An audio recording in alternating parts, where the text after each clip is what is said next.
Okay, everyone, welcome to the first of our fall 2018 virtual Combinatorics Colloquium. Our speaker today is Chen-Chvátal, who's speaking to us from Prague in the Czech Republic. Vašek recently retired from Concordia University in Montreal, where he held two different Canada research chairs. After completing his PhD with Crispin St. J.A. Nash Williams at the University of Waterloo, one of my favorite places, Vašek taught at McGill University, Stanford University, Université de Montréal, and Rutgers University before going to Concordia. He's a well-known expert in combinatorial optimization, theory of perfect graphs, linear programming, and a number of other areas recently. And one of them is this new problem in Greek topology and metric spaces that he'll talk to us about today. So welcome, Vašek. Thank you very much. I'll hand it over to you. Thank you. Well, first of all, I want to thank Bill, Martin, and Joe, Alice Monaghan for having invited me to this. I will talk about a problem that I would very much like to see it not solved, at least progress made on. And so I am glad of this opportunity to tell as many smart, talented people as I can about it, in the hope that some of them will take the progress further. And I want to thank them also for introducing this adventure. I mean, this is enormously exciting to me, talking over internet to people on all kinds of continents. I have a bit of a stage fright about the technology.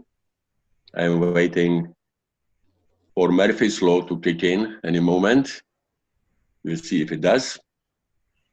Well, and this is what I'm going to talk about, points and lines.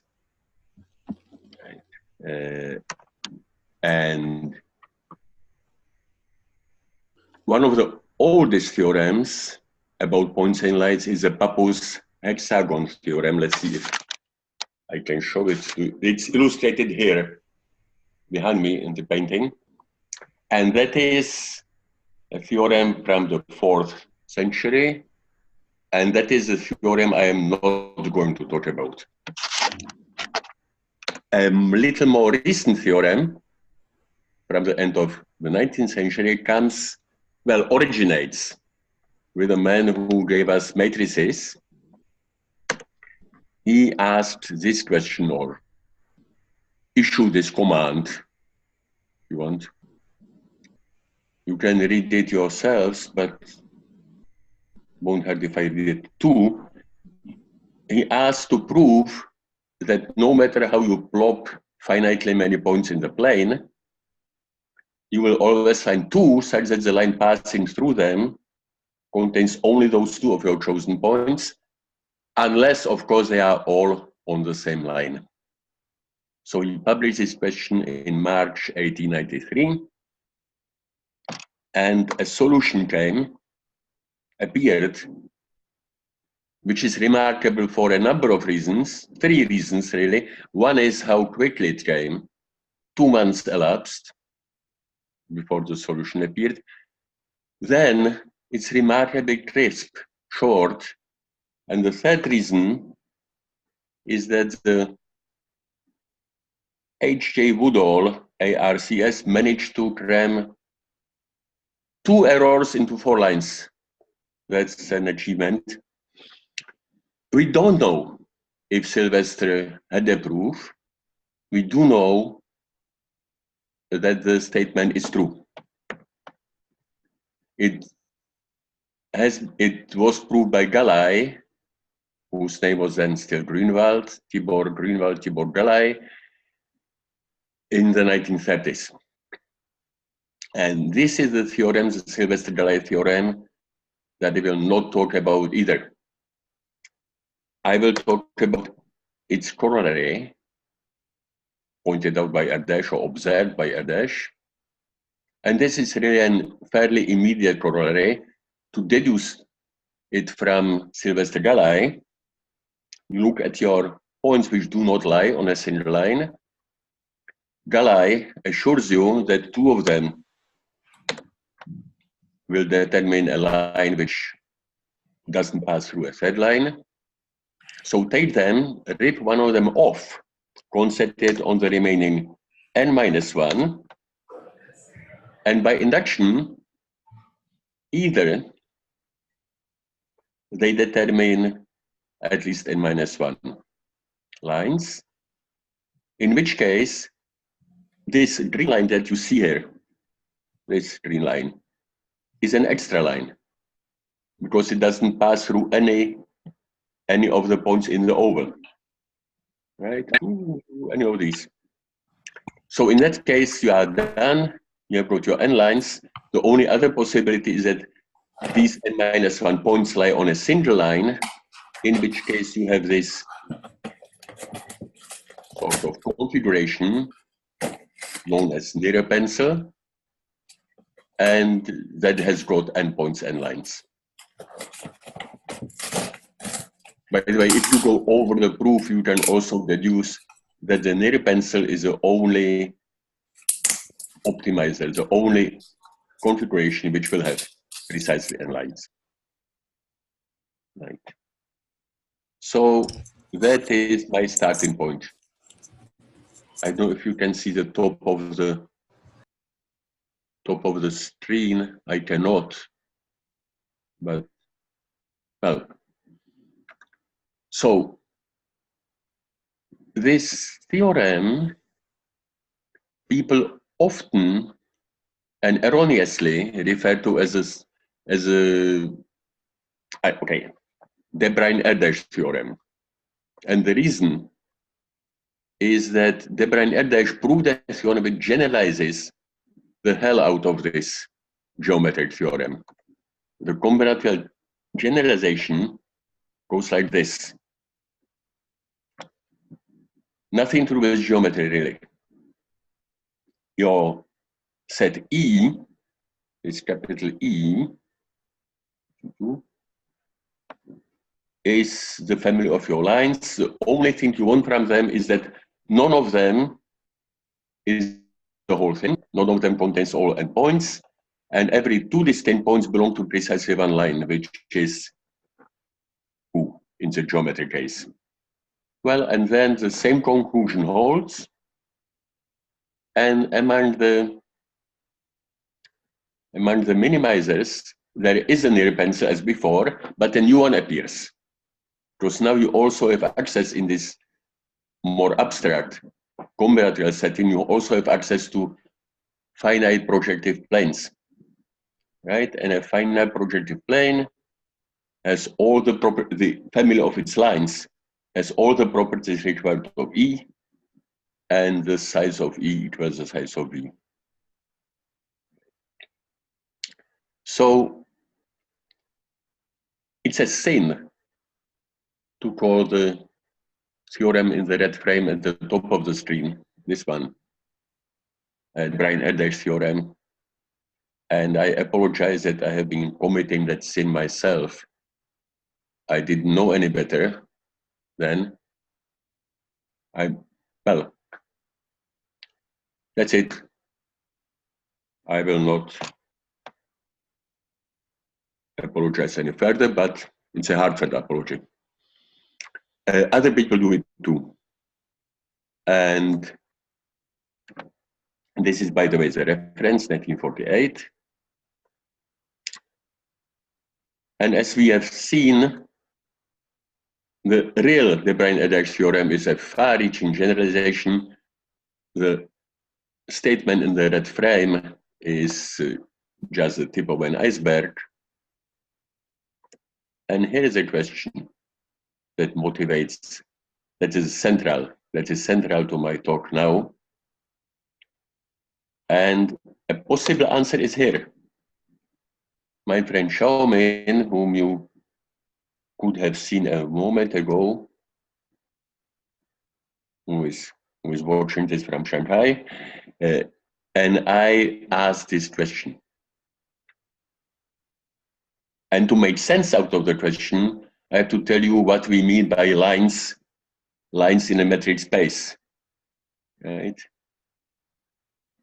And this is what we mean.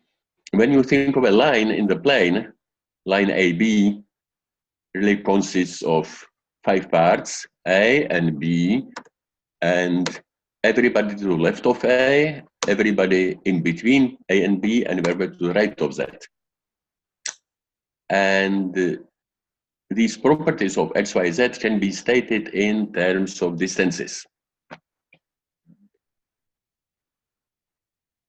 There are only, I said there are 5 parts to the line. Here there are only 3. But the thing is that A can qualify for both X and Y, and B can qualify for both Y and Z.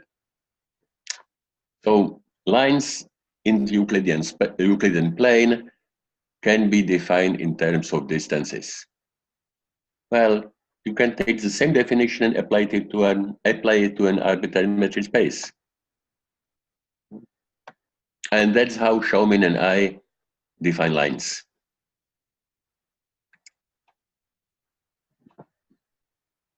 They may look at it a little different, but again, they consist of A, B, all the points X like this, all the points Y like this, all the points Z like this. And those lines in the metric spaces may look nothing like the familiar lines in the Euclidean plane. In France, you see often at railroad crossings this sign, this warning, and in case your French is not up to scratch, this says one train can hide another. Watch out when you are crossing. Behind the train, you see there can be another. The same warning applies to lines in metric spaces. Here is an example. Here is a nice, lovely metric space. 5 points, and the distances are the usual graph distances, which in this particular case means adjacent points at distance 1, non-adjacent points at distance 2. So what is line AB? Well, nobody can play the role of Y. Nobody is in between A and B. But point E, this one, can play the role of X, plays the role of X. Right? The distance from A to E plus A to B is distance E to B. So E to A plus A to B is E to B. Similarly, C can play the role of Z. So the line is EABC. When you look at AC, well, no, there is only B is between A and C. And nobody plays the role of these outliers, X or Z. So you see, one line is a proper subset of another. That's not what we argue. So here's our question. It's really a conjecture, right? We conjecture that the answer is true. The different people have different attitudes to the conjecture, right? Some people, when they conjecture something, it really means they stake their honor on the truth of the statement. My doctoral advisor, whom Bill mentioned, Crispin, St. John, Alva, Nash-Williams, he went so far that he coined the term, possible conjecture for conjectures that he didn't quite want to stake his honor on. I don't have those forms normally. Less said about my honor, the better, maybe. But I mean, when I say something, when I conjecture something, it really means, wouldn't it be interesting if it were true? And I would like to know, right? But even with this attitude, somehow I wimped out. I don't know why. When Xiaomin and I were writing this paper, I stated the question as a question, and not as a conjecture. In this talk, I may flip between the two forms, which really are equivalent, right? So maybe I should go back. George Polya taught us, or tried to teach us, or advised us to how to deal with difficult problems. And one of his pieces of advice is, if you have a problem that you cannot solve, try to come up with an easier problem that you can solve. And in the best tradition of following on that advice, Ida Cantor and Balázs Patkos proved the conjecture in a special case. Now, again, to make sense out of this statement, I have to tell you what the blue terms mean. Well, non-degenerate means no 2 points on the same horizontal, vertical, no 2 points on the same horizontal. You have a finite set of points in this sort of general position. That's non-degenerate. And Manhattan lines, well, that's the hoi polloi term for what we, the professionals, call lines in the L1 metric. Right? That term comes from the fallacy that houses in Manhattan are laid out on a rectangular grid, so that when you want to walk from point A to point B, you have to walk all the time on either the, say, north-south line or east-west line. That, of course, that fallacy is completely erroneous. There is Broadway, which ruins it. There is Greenwich Village, where all hell breaks loose. But, I mean, saying Manhattan minus Broadway and minus Greenwich Village would be a mouthful. So we will not nitpick, stick with that. So Manhattan distance. What are the lines in the Manhattan distance? Well, when you have A and B like this, I said to walk from A to B, you can walk any way you want, as long as you walk north or east all the time. So all these points can play the role of Y. And similarly, here are the possible X's, here are the possible Z's, the two infinite quadrants. Okay. Now. See ya. Yes? Okay, I'm going to. So, is somebody talking to me? No. Sorry, Vašek, I'll mute people. You just muted him.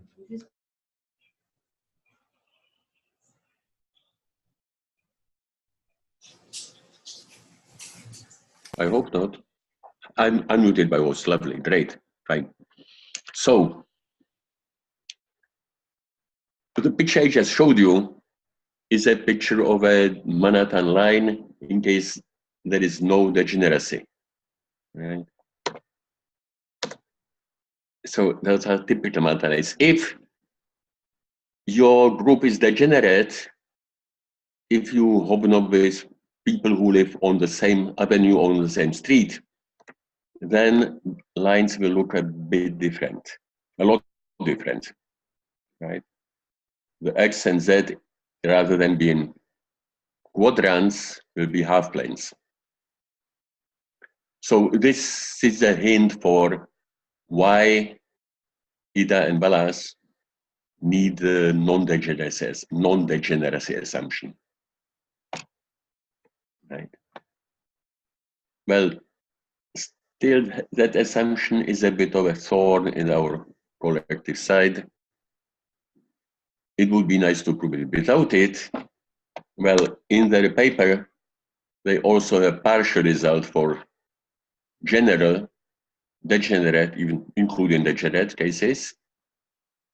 Not quite N, but linear. That's 6 years ago. Now, Ida kept working on it on her own, and just a few weeks ago, she improved the 37 here to 2.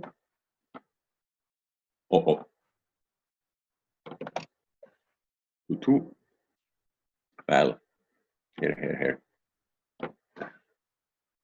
Yeah. So let's see how small the denominator will get in the future. So this is one special case where we know the answer. It is another special case.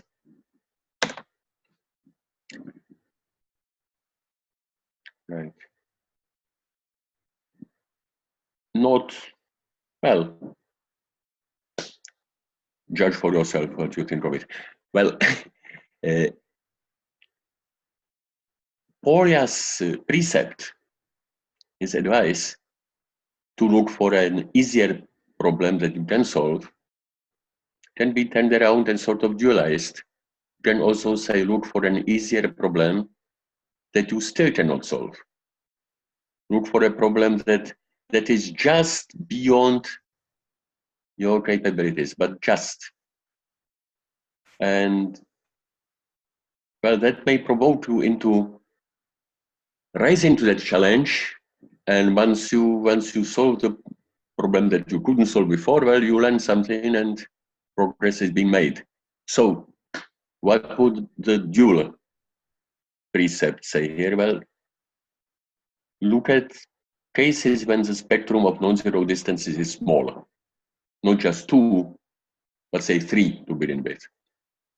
So distances 1, 3, and 7 would be uninteresting, right? Because you would have no triples of points where B is between A and C. A more interesting case would be 1, 2, and 4. Is it true when all non-zero distances are 1, 2, and 4?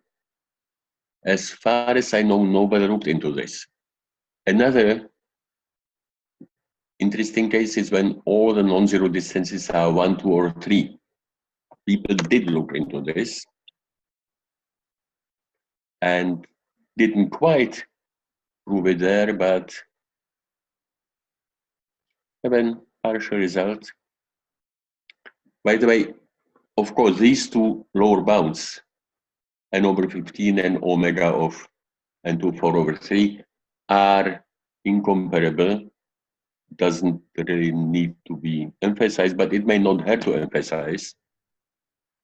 Right? The asymptotic bound, of course, grows much faster than the linear bound, but being asymptotic, it kicks in from some n.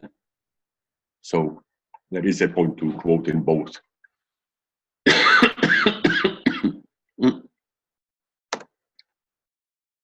Now, another partial answer that we know, and more generally, you could look at metric spaces which are defined by graphs with a normal graph distance. Those are easily visualized. That's their appeal. We don't know that the answer is true for all graphs, but here was an example of a class of graphs where the answer is true, where the conjecture holds true, if you want. And again, I have to explain the undefined term, bisplit graph. Bisplit graphs are 3 colorable graphs, say the colors red, white, and blue, where every red vertex is joined to every white vertex. Right, so that's the definition of bisplit graph. And there are 5 authors here because Xiaomin and Esan prove this independently of the other 3. So, and that's a fairly recent result. So what would the dual Porja precept say here? Well, what is a slightly more difficult problem?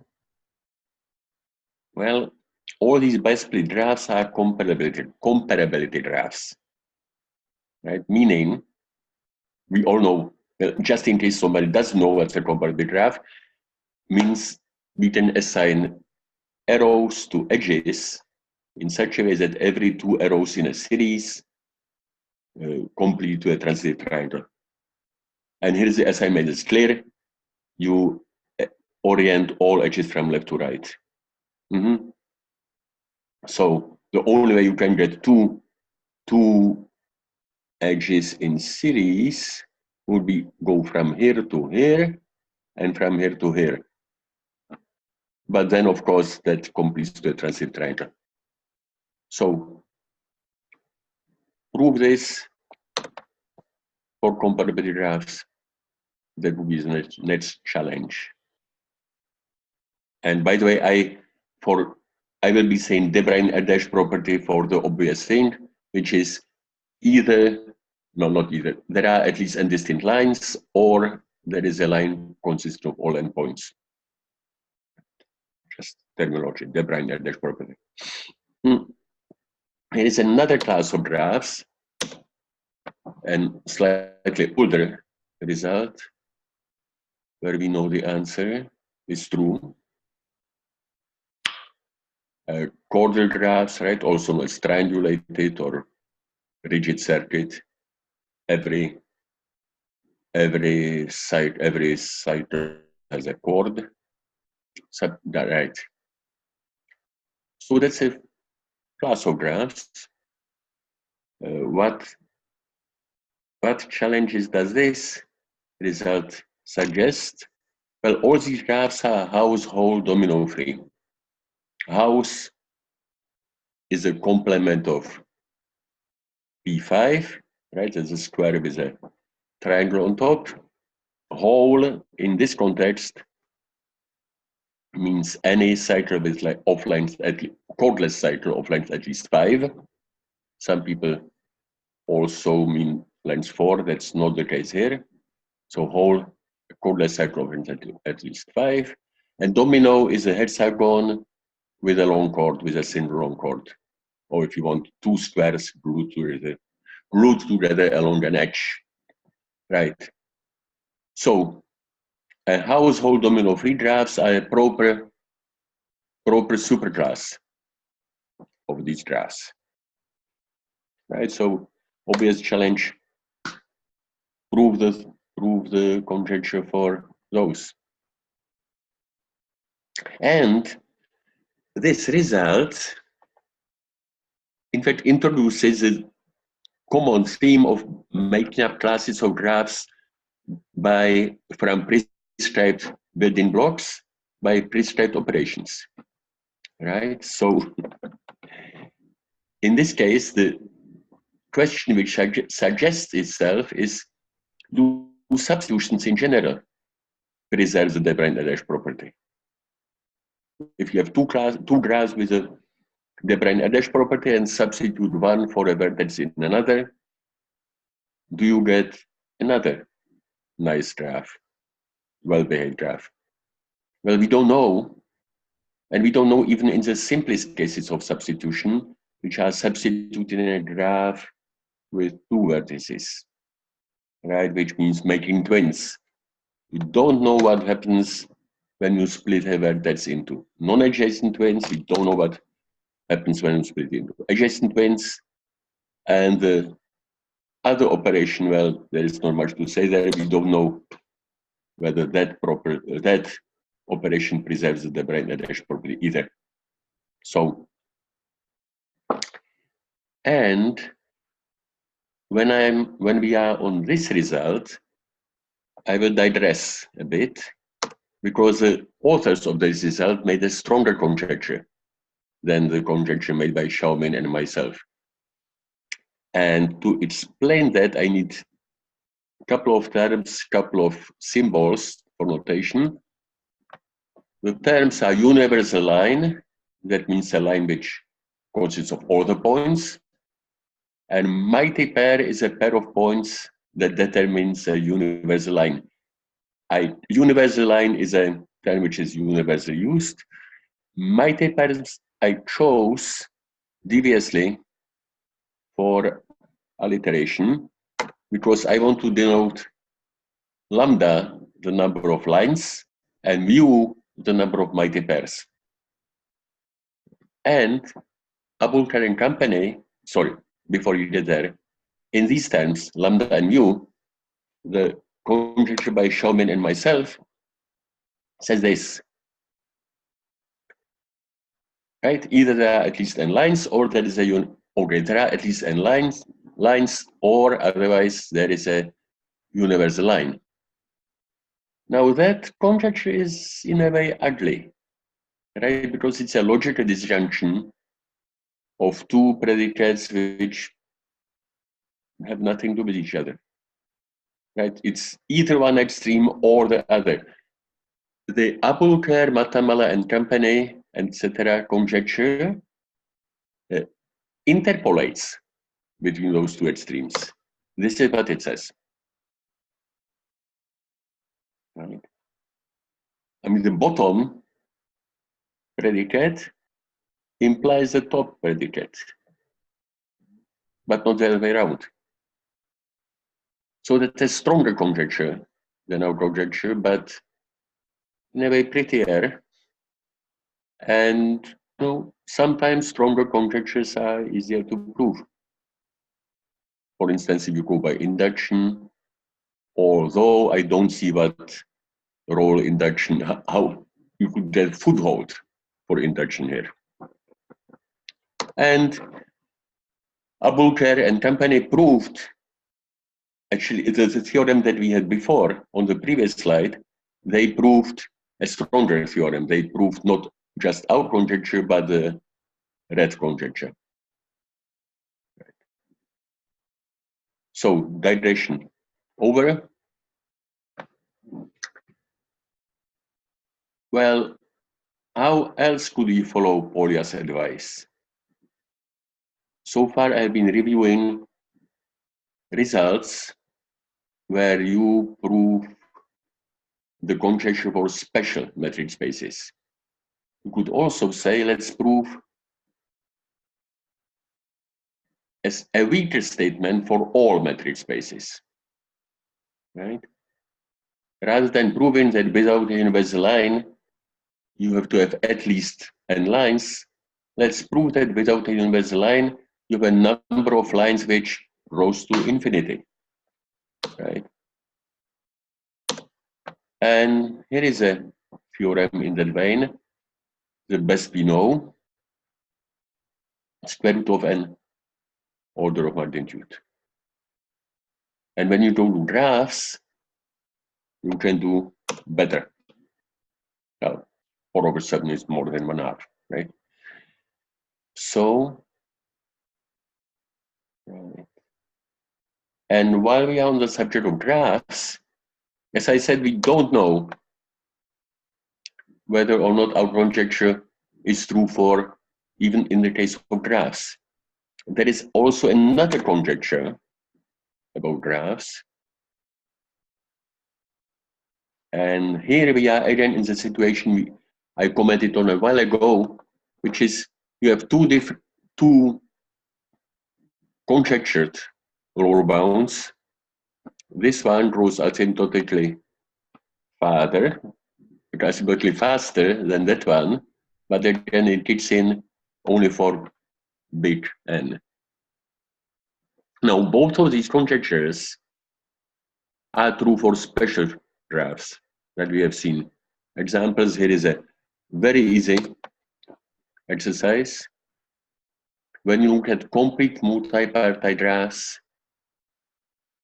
they satisfy both blue conjectures above them. So they are not completely hopeless, completely absurd. Again, one might say it's a pity that they are not, that we can't interpolate between them. And in fact, we can. Here is a conjecture. Right?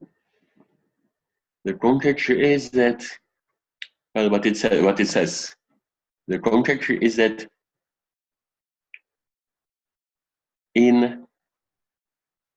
if you want to minimize the number of lines in a graph with no universal line, the best you can do is a complete multipartite graph. And that conjecture titillates me no end. Because, you see, in this top blue conjecture, the lower bound n really was inherited from the general metric spaces conjecture, where, of course, it cannot be improved, right? Near pencil. Right. In pencil, you have got this n. Sorry, I'm pointing to the wrong n. This n cannot be improved near pencil. But it looks like for graphs, something completely else is going on. Completely different is going on. It looks like the right order of magnitude is n2 3/2. That we are dealing with completely different animals here. We are in a completely different context. Somehow the original conjecture, inspired by what people call the Brine-Eder theorem, was just a red herring, this n. For graphs, something completely different is going on. Well, that's what really titillates me a lot. And this is what Jore knows, and we know because he told us.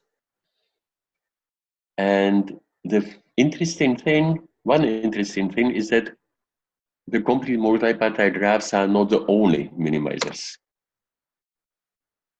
Right? The complement of the Peterson graph is also as the smallest number of lines, which goes to show that if you wanted to prove that conjecture, you might have a little harder time because, well, the complete multipartites are not the only minimizers. Well, still on the subject of graphs, we know that lines in metric spaces can be exotic.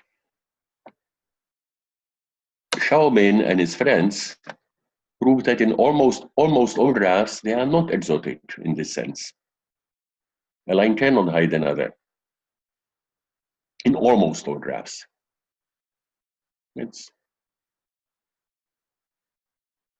But, well, exotic.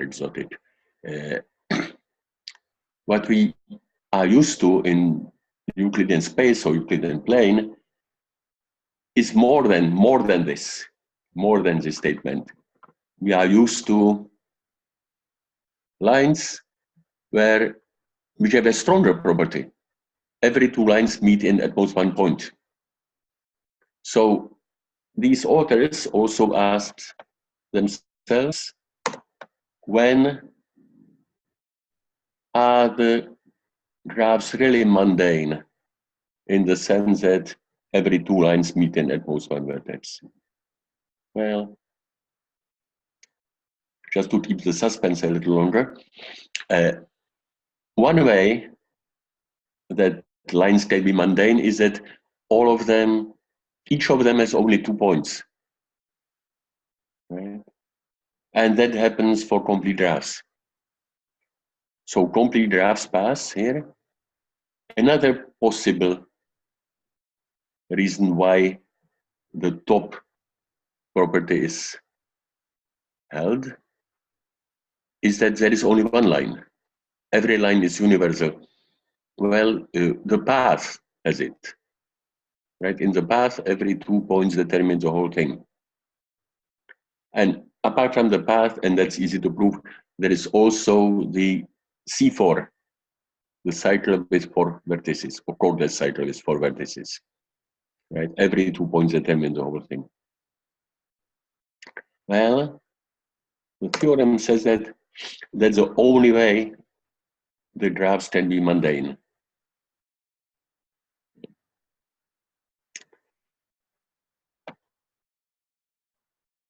And we don't really know what the families of lines look like. Right? We conjecture that, well, I mean, the family of lines is a hypergraph in a metric space or in a graph. And we conjecture that either there are plenty of those, meaning at least n, or one of those hyperedges of the hypergraph is the whole thing. How difficult it is to recognize such hypergraphs? We don't know. We don't know it for metric spaces, we don't know it for graphs. It's annoying. By the way, the red question and the blue question are different questions. Here is an example which we will not delve into. Lines in a metric space which cannot be represented by graph. Right. A related question is also this. You can, whenever you have metric space, you have a partition of the H set of the complete graph on that underlying set. Well, equivalence relation, if you want. Two edges belong to the same block if and only if they determine the same line. We don't understand those relations, right? Here is an example. We will not check the details, but I mean, one partition, another graph, another partition. We don't know how to recognize those. If they give me a partition and ask me to find out whether or not it comes from a metric space or a graph, I won't be able to do it in polynomial time. So how difficult is that? Here is an example of a partition which is not representable. It's so small that you can justify the answer by brute force, but there are bigger examples of the same phenomenon.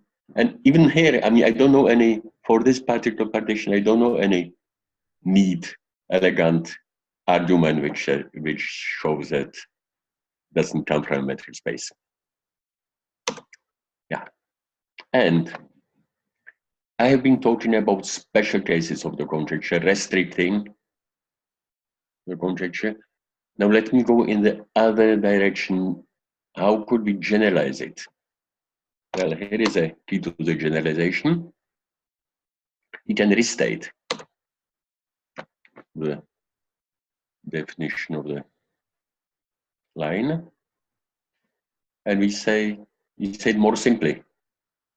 A line in a metric space consists of AB and all the points such that the 3 points ABC, one of them is between the other two. Right.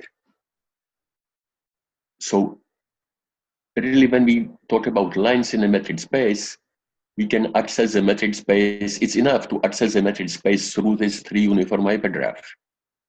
Right? Let me call this hypergraph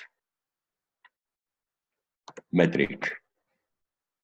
Right? So now we can define lines in an arbitrary hypergraph, 3 uniform hypergraph, not just the metric ones, not just the metric hypergraphs.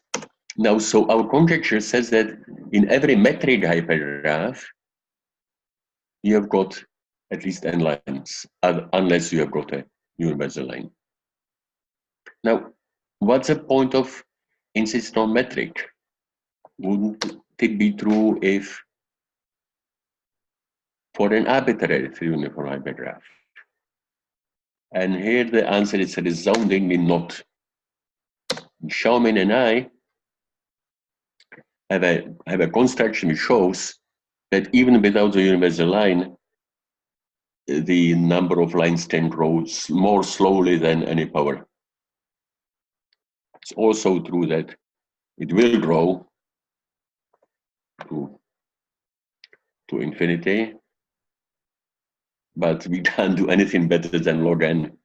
And we can't do even anything better than this coefficient 2, right? We can't even get rid of the little of 1. But that's taking us far afield.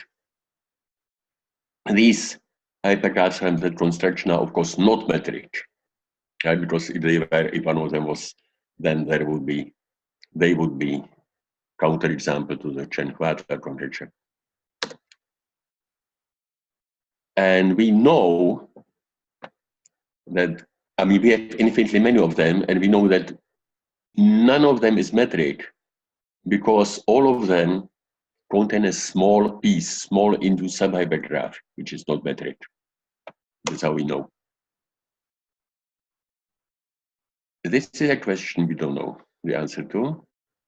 We have got, I think, 3 or 4 examples of non-metric hypergraphs, which are minimal in the sense that all induced subhypergraphs are metric. The Fano hypergraph is not metric. We have 2 proofs of this fact, one by myself and one by Xiaomin. The one by myself is really ugly, brute force, disgusting.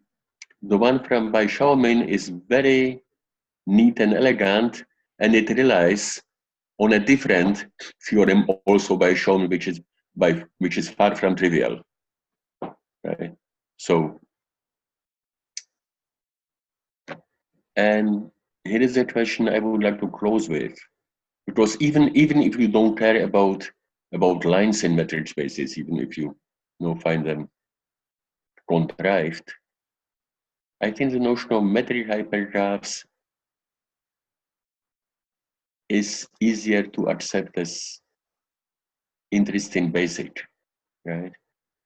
In a metric space, you list all triples of points such that one is between the other 2. Well, that's a fairly basic invariant of a metric space. We have no idea what they look like. We don't know how to recognize them. And that's pretty much the question I would like to end with, except not quite. But everything that I said here and more will come out soon in this book as chapter 13, whose title is completely misleading because I am talking about the possibility of the de Bruijn-Elder theorem in metric spaces. Being an opportunist, I put that like this because the collection was about graph theory conjectures. So that's it, and thank you for your attention. I'm done talking.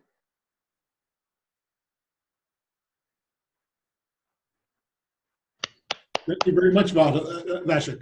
So let's allow people to raise their hands and ask questions. And if you have a question for Vašek, please click the raise hand. I'm unmuting you as we go along. Yes, there we go. So do we have questions? Maybe you just speak up.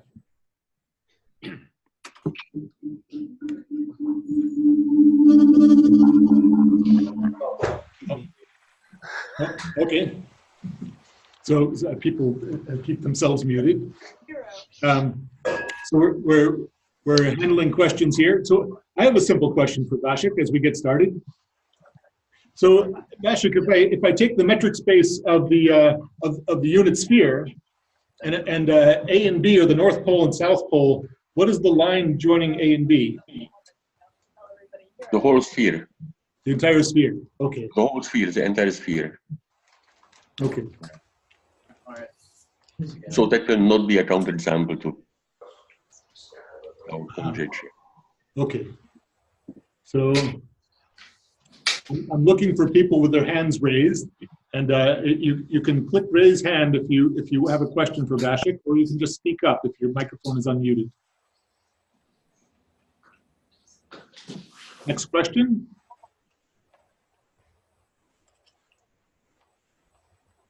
We're not muted. Yes, most of us are not muted. Rupe is here.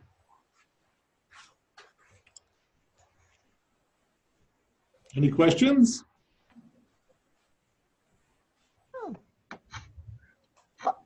Joanna, do you have one? No, I was just going to say, I really appreciate just being able to see this I know you said you were a little bit nervous to begin with, but this went brilliantly. Thank you. Yes, thank you very much. Yeah. We'd love to get email from anyone who's been listening for advice, suggestions, information about how to do this better. This is just our third virtual combinatorics colloquium, and certainly the biggest by far. I think we had 50 people logged in at some point.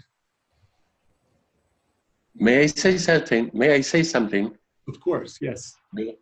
Yes. I realized just now that we have provided a counterexample to Murphy's Law. To Murphy's Law? Well, you know, Murphy's Law says that if anything can go wrong, it will. I saw Paulette on Tuesday. But That's how I know she's around. She's Okay. probably responding to emails. Right. I know she's responding. Someone else is talking.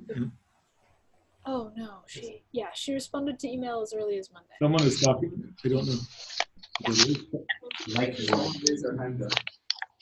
Okay, UMass. There's a question from UMass. Alejandro, are you there, Alejandro? Yes, sorry. So, Bill, is there some way, the thing I think is weird about this is there's no easy way for us all to applaud at the end. That's Sarah Marie. Hello, Sarah Marie.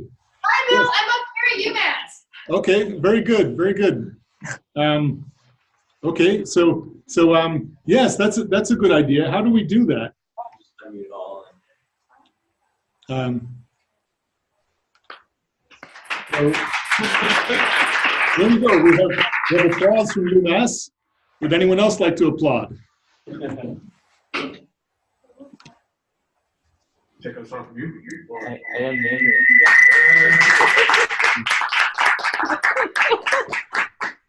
Great job, Vašek. Thank you very much, Vašek. Well, thank you. Okay, so the only question I saw was from UMass, and that was from Sarah Marie. Are there other questions?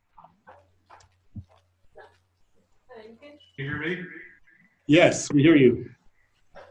Vašek, Peter Winkler here. How are you? Hi. Hi, Peter. A question. So, another natural definition of a line in a metric space. You might want to turn your microphone off, your speaker off, Peter. Yeah. Speaker off. Is that better? Yes. I heard one tiny yes. Okay. Vašek, Yes. another natural definition of a line in a metric space might be a set of points of which no three determine a triangle. Of course, if you have that definition, you lose the property that 2 points determine a line uniquely, and probably most of the questions you've asked become trivial one way or the other. But maybe there's some other questions that are quite interesting for that definition of a line, which looks maybe more like a line than your definition. I love you. This is, I couldn't have asked for a better question than this. I'm trying to go back up. That, just a sec. No. I will explain in a moment why I love you. Yeah. Let's look at your definition, your line. Xiaomin and I call your line a closure line. Closure line, because we think of it in terms of closure. And that you start by, when you want to construct closure line AB. Did I ask you to repeat Peter's definition? When you, the definition is this. Closure line AB, it's a bit complicated. You get by starting with AB and the normal line AB. Erase that. Then, if in that normal line A, Fully understand what above and what you're erasing. or Murphy's law does kick in.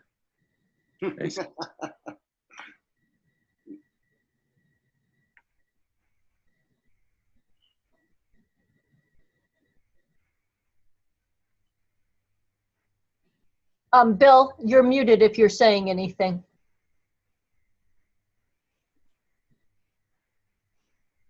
I apologize. As I try to mute participants, the list of participants gets randomly permuted. Okay. I absolutely insist on answering that last question because you will see why. So closure line is defined like this. It's the smallest set which contains the normal line AB, and with every 2 points xy, distinct points xy, it also contains the normal line xy. Right? So you can think of it in terms of recruitment. You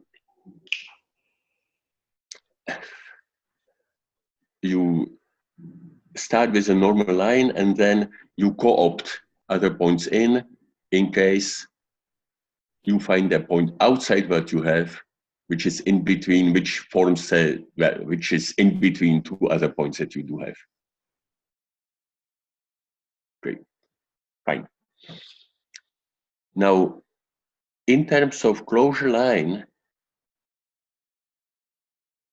you see, in terms of normal lines, Sylvester-Gallai theorem does not hold in this metric space, right? Because, right, Sylvester-Gallai theorem would say either there is a universal line or there is a 2-point line, but that's not the case here. Every line has 4 points or 3 points, and the whole thing has 5 points. So Sylvester-Gallai theorem does not hold in terms of normal lines. However, if you switch to closure lines, things look much better suddenly, because every closure line is universal, right? When you start with, say, AB, you get EABC, and then ENA, have you co-op D? Every closure line is universal. So when I made that observation way back, I formulated a conjecture which says that Sylvester-Gallai theorem holds in metric spaces with closure lines. Now, I peddled that conjecture for about 5 years. Some very smart people thought about it. Somebody, a luminary at Princeton, gave me a counterexample during my talk.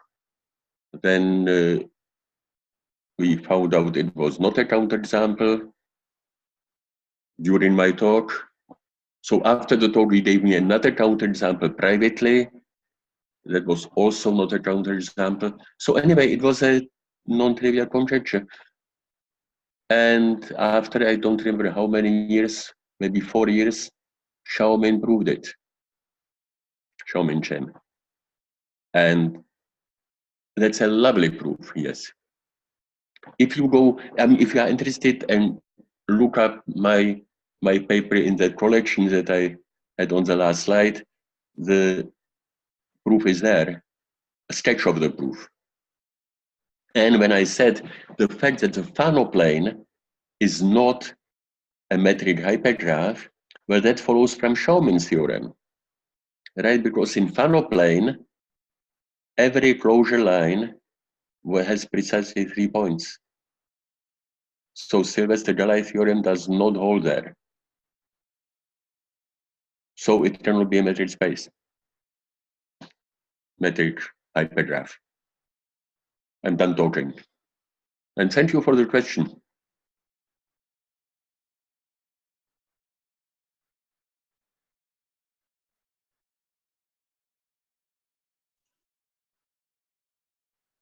Nan has a question.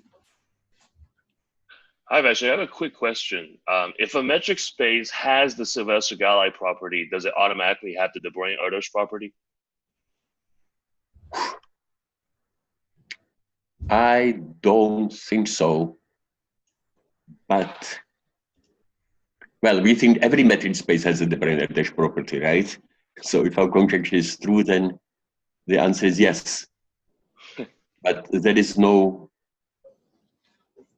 no easy there is. I don't see any easy argument that would show that the Sylvester Gallai implies. I don't know. I would have to think about it. But good question. Thank you. So thank you, everybody, for attending, and we'll terminate the session here. And stay tuned. November 14th, we will have Vic Reiner speaking on cyclic sieving, and that will be hosted by St. Michael's College. So thanks again for attending. We're going to terminate here. Thank you. Thank you, everybody. Bye.